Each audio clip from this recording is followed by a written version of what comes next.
regardez Athletes Corner. Nous sommes au Fouquet's Barrière sur les Champs-Élysées à Paris et nous sommes avec Philippe Streiff, l'ancien pilote de Formule 1. Bonjour Philippe. Bonsoir Maxence. Merci d'avoir accepté notre invitation. C'est un plaisir d'être ici à l'hôtel Fouquet's et en votre compagnie et toute l'équipe de World Sport. Et nous sommes très heureux aussi d'être en votre compagnie. Donc je vous montre, vous avez un joker, voilà. Et si vous voulez l'utiliser, vous dites stop et vous l'utilisez. Entendu. S'il y a une question qui ne vous plaît pas. D'accord. Donc on commence ? Allez-y. Allons-y. Alors Philippe, vous avez été un grand pilote automobile. Vous avez commencé avec le karting en 1984 et ensuite vous êtes arrivé en Formule 1. Alors est-ce que vous pouvez nous résumer votre carrière ? Oui, comme tous les pilotes de Formule 1, j'ai débuté très jeune par le karting et j'ai eu la chance d'être lauréat d'une école de pilotage à Nogaro, dans le sud-ouest de la France, où on mange du bon foie gras.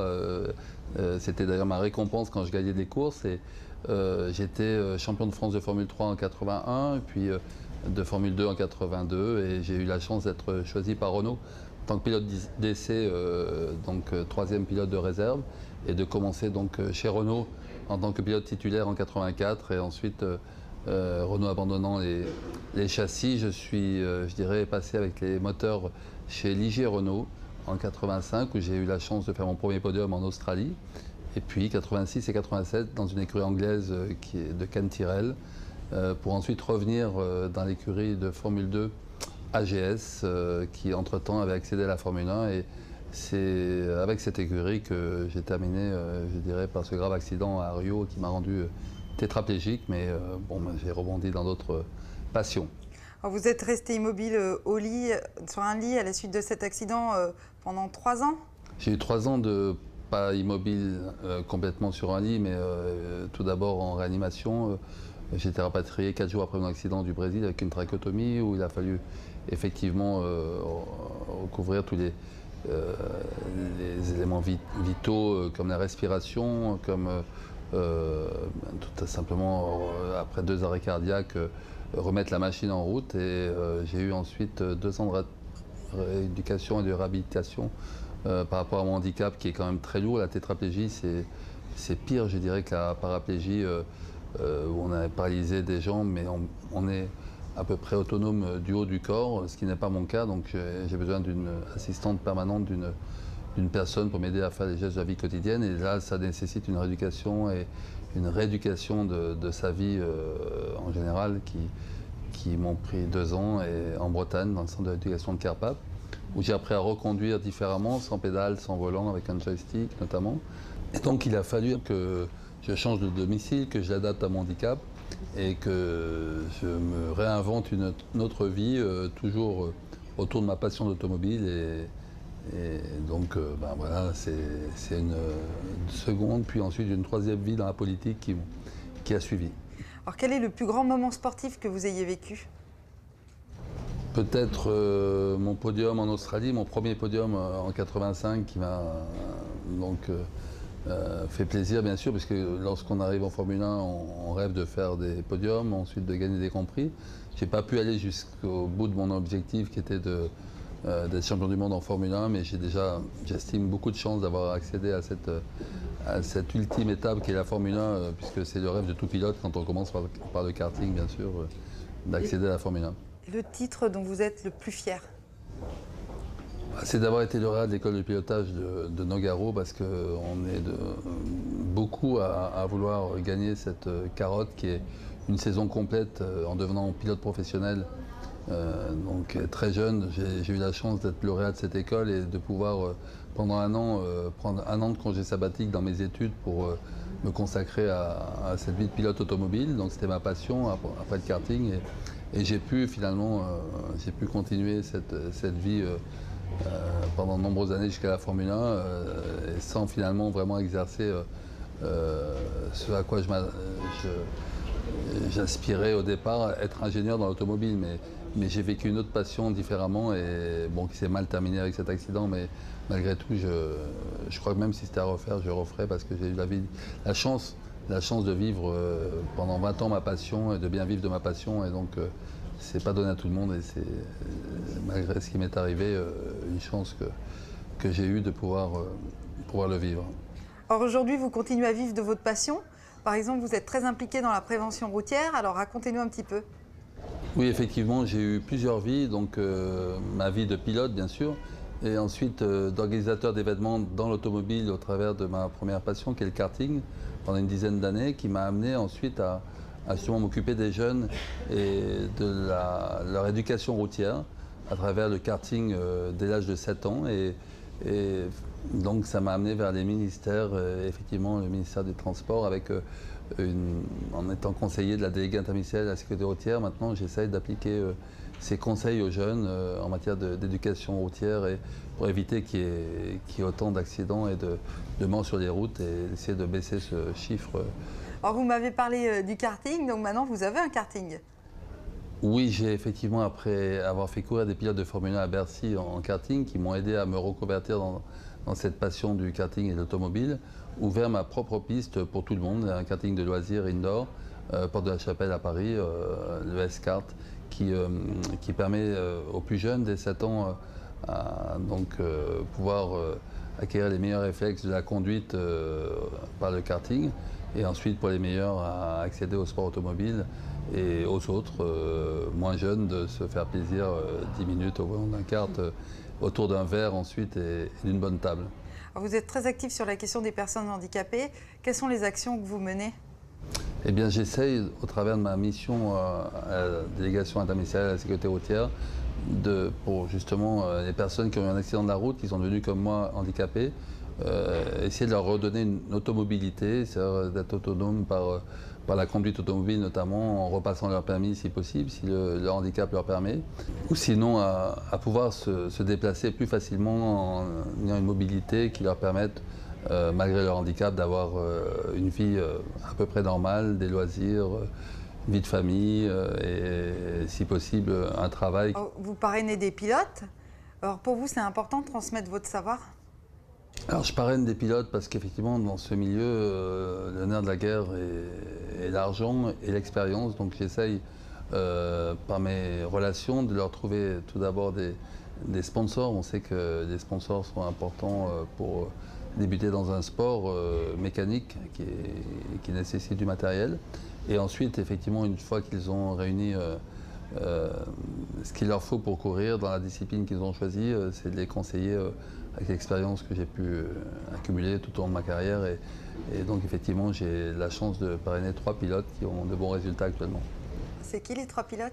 Corentine Quignou, on commence par la jeune fille qui a gagné plusieurs courses, notamment en rallye raid, sur différentes voitures, que ce soit le Trophée des Gazelles ou au Paris-Dakar.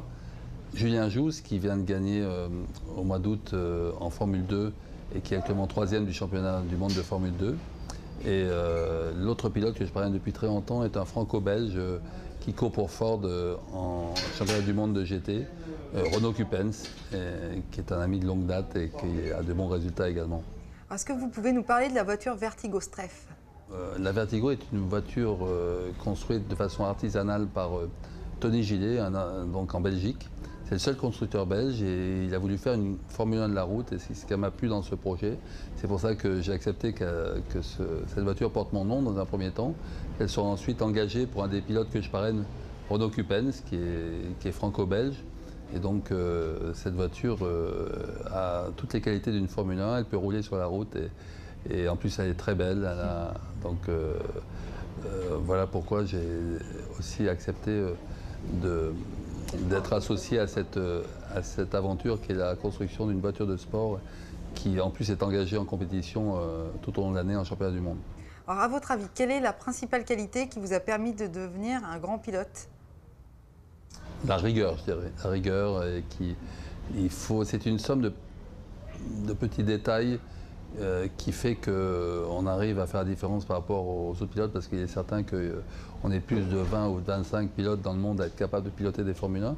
Par contre, c'est la mise au point de la voiture, c'est l'entraînement, c'est la rigueur autour de pas mal de petits détails qui fait la différence. Et je pense que c'est ce qui est un défaut dans la vie, d'ailleurs, d'être perfectionniste, qui a été une qualité pour devenir pilote de Formule 1.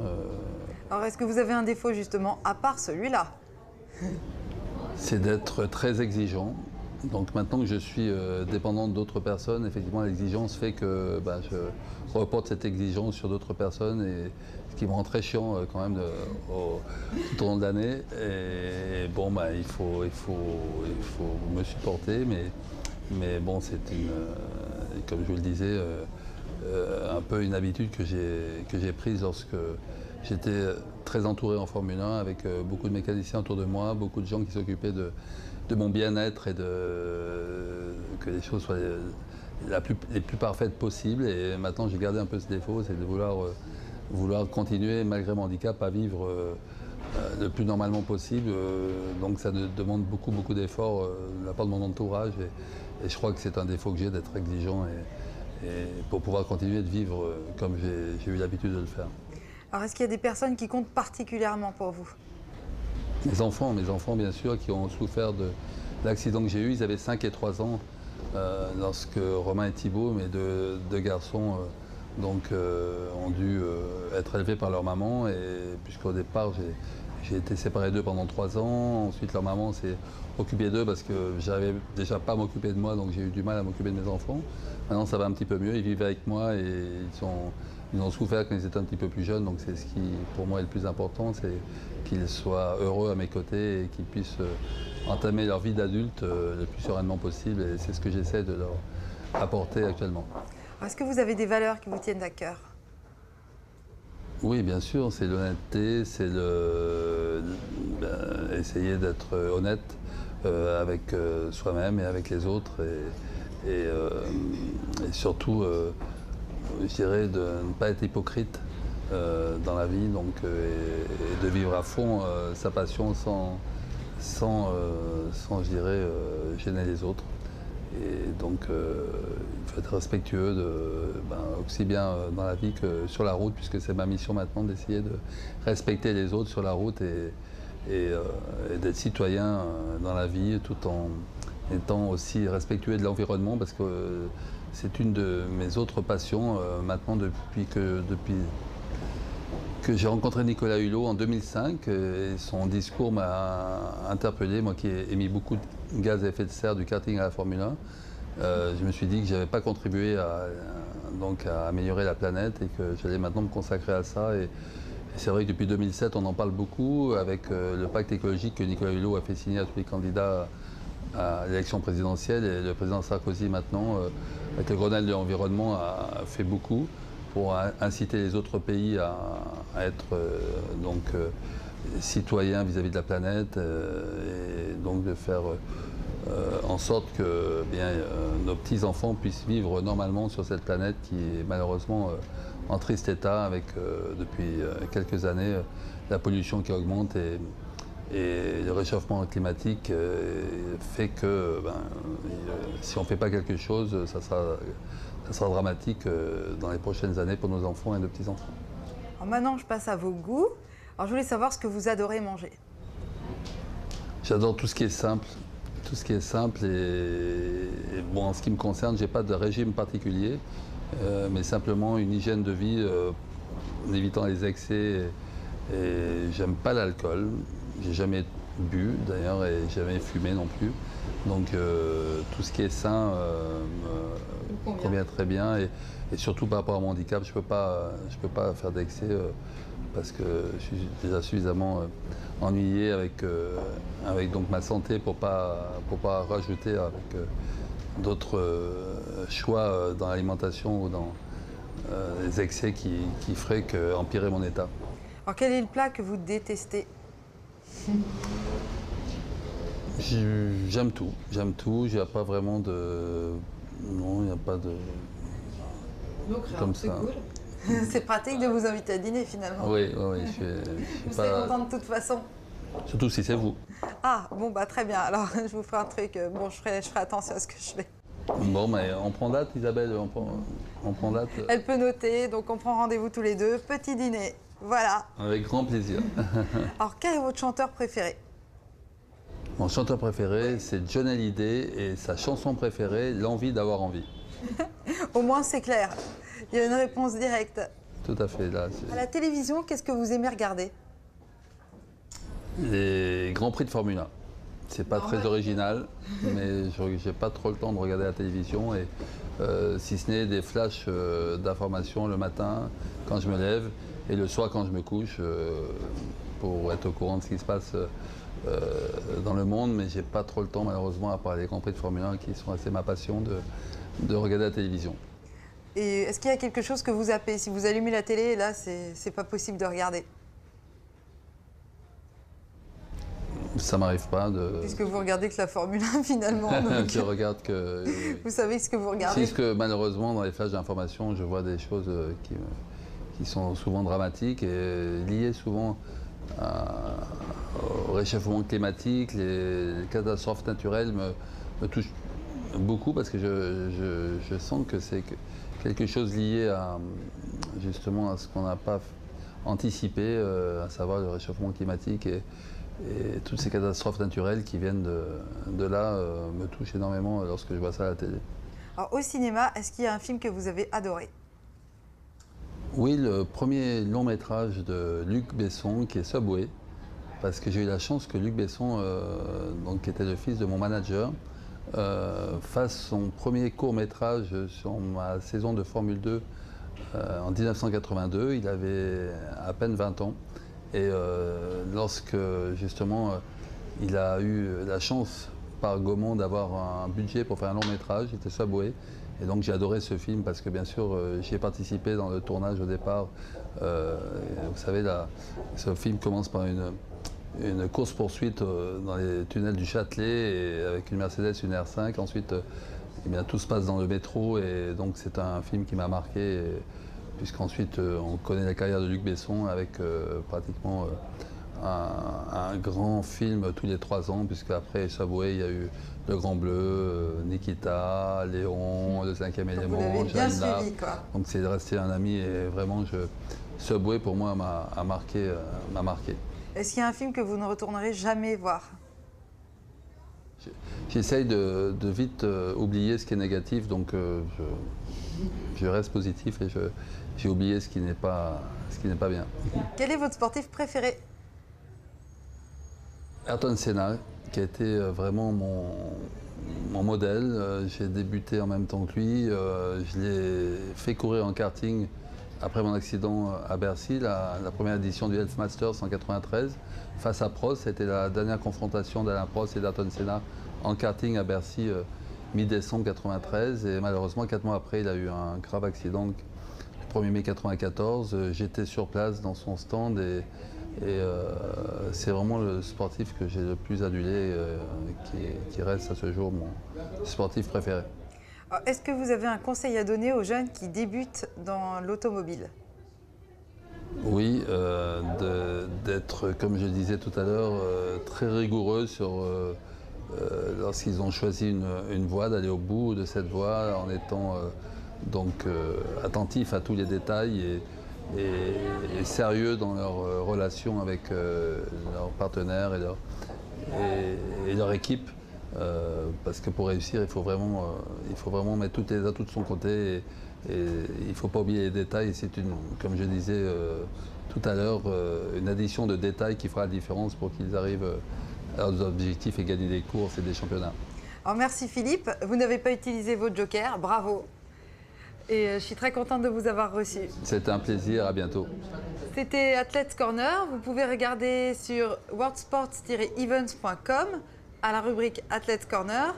Merci au Fouquet's Barrière pour son accueil, à bientôt.